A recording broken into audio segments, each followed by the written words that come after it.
Salut, c'est Hugo et en ce moment sur la chaîne on parle énormément d'Apple et en général même, pas que sur la chaîne. Mais du coup on va voir est-ce que cette marque est surcotée, est-ce que la hype autour de cette marque est justifiée, on va voir ça tout de suite.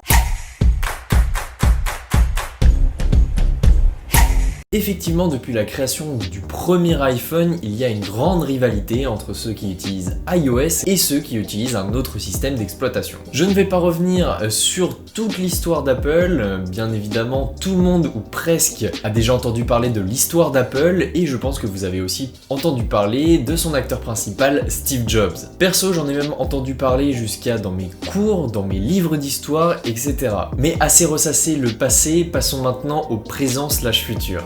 Apple vient tout juste de présenter ses nouveaux produits, donc iPad, Apple Watch, iPhone et HomePod mini. Mais voyons si aujourd'hui la hype est aussi justifiée qu'il y a certaines années quand Apple introduisait ses iPhones. Petit disclaimer juste avant de voir ça, premièrement, Apple est une marque qui s'est décrétée comme étant une marque haut de gamme, voire de luxe. On peut le voir notamment grâce au Apple Watch Hermès Edition. Aujourd'hui, peu de personnes peuvent avoir accès à ces modèles-là parce que ça coûte très cher, mais ce n'est pas une honte de ne pas avoir le dernier produit de la marque à la pomme. Et pour décrier le contraire, ce n'est pas non plus une marque de richesse que d'avoir le dernier iPhone de Apple. Cette personne a peut-être mis des mois à amasser la somme qu'il a eue pour pouvoir avoir cet iPhone. Ne gaspillez pas votre temps à jalouser, passez votre temps à vous dépenser pour dépasser les autres et avoir ce que vous convoitez. Mais trêve de leçons, voici pourquoi il y a une hype autour de cette marque qu'est Apple. Premièrement, Apple instaure des nouveaux produits qui sont très innovants. Deuxièmement, Apple est très imprévisible dans ses annonces et dans les produits qu'ils sortent,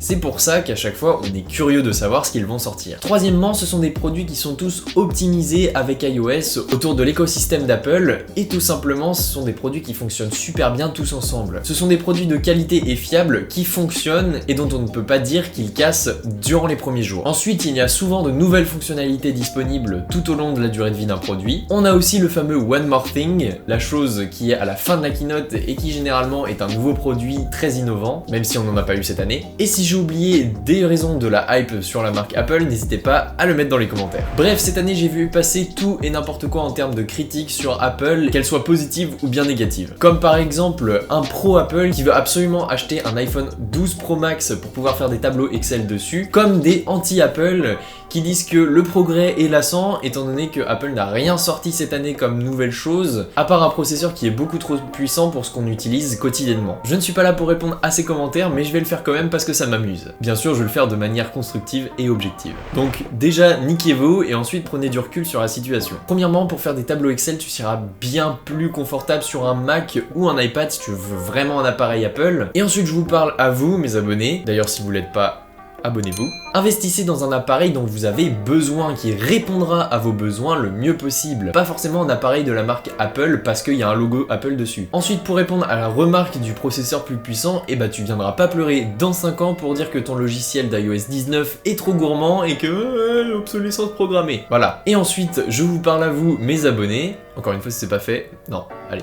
C'est parfois dans ce que l'on ne voit pas que résident les meilleures surprises. Donc maintenant, si on fait un résumé de ce que Apple a sorti cette année, on a une Apple Watch avec une technologie de santé unique au monde dans ce type de produit, donc un appareil de mesure d'oxygénation du sang en temps réel. On a aussi une Apple Watch qui reprend l'essentiel mais adapté au budget d'une certaine catégorie de population. On a un iPad Air qui passe sur une puce gravée en 5 nanomètres et au look adapté pour correspondre à une nouveauté visuelle pour le client, on en vient là, ainsi que plein de nouvelles fonctionnalités, compatibilité avec plus d'accessoires Apple, etc.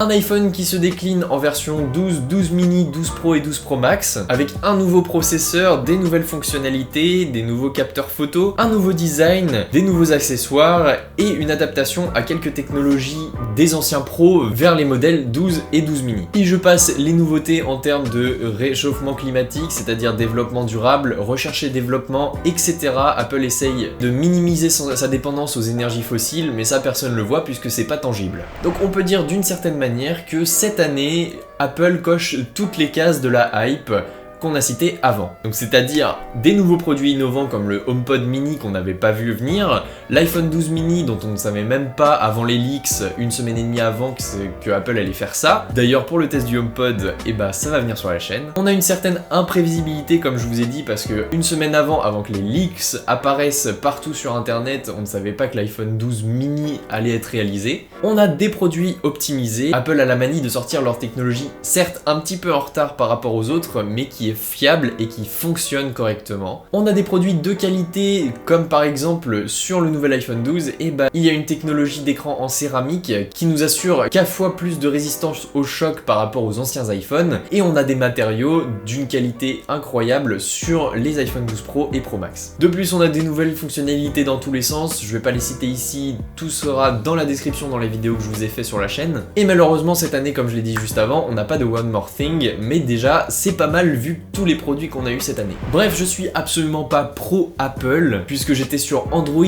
avant de passer sur ce nouvel iPhone 11 de l'année dernière, mais j'hésiterai pas à repasser sur Android si ça répond mieux à mes besoins que ce nouvel iPhone qui va sortir et cet iPad que j'ai ici. Encore une fois, vous l'avez compris, c'est en fonction des besoins que j'ai que j'achète mes appareils. Je suis juste objectif par rapport à cette marque et j'essaye d'apporter un point de vue nouveau à ceux qui auraient un point de vue trop extrémiste, c'est-à-dire qui adulent trop la marque ou alors qui la détestent trop. Et souvent pas forcément pour les bonnes raisons. Donc est-ce que Apple s'est surcoté? L'année dernière, en étant passé du côté pomme de la force, je dirais que non. Je n'avais absolument aucune attente concernant ce nouvel iPhone 11 l'année dernière et je me demandais même si j'allais revendre mon OnePlus de l'époque pour justement repasser sur ce OnePlus si jamais l'iPhone ne me plaisait pas. En fait, ça a été une grosse surprise puisque cela fonctionne très bien, rapidement et il y a peu de bugs sur iOS. C'est certes très cher et accessible à peu de monde que de sortir 3/4 de SMIC chaque année pour être toujours au bout du jour par rapport au nouvel iPhone, pour pouvoir se faire plaisir, mais franchement, ça les vaut. On sent que tout est optimisé pour l'expérience utilisateur et ça c'est juste un bonheur. Le seul point qui est chiant, et je l'ai toujours relevé, c'est la communication avec les appareils non Apple. Mais cela a été bénéfique pour moi puisque j'ai pu revendre mon PC portable, j'ai pris une tour qui est juste là, et je me suis offert un iPad Pro, et franchement, iPad Pro, meilleur investissement que j'ai fait de tous les temps. Pour ceux qui me disent que j'aurais pu acheter un Mac pour justement faire les deux en un, et tout simplement, je n'en ai pas besoin, donc je ne l'ai pas acheté. Et au final, comme l'iPhone, pour l'iPad,